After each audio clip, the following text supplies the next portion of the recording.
Yan guys, dumating nga naman ang deliver natin kay PNG. Dahil wala tayong kasama today, kailangan natin i-display. Nahati ko na rin po para maayos yung pagkakasabit. Isasabit natin ito lahat para maluwag yung tindahan.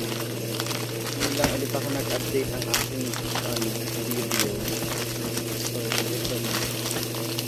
Ganito ang ginagawa ko kapag walang tao.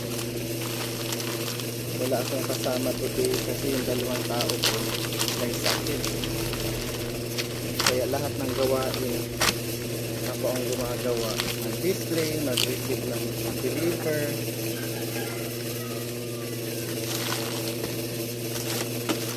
Tapos mag-check ng mga BO, ng mga expired dates. Ginagawa ko yan dapat as owner.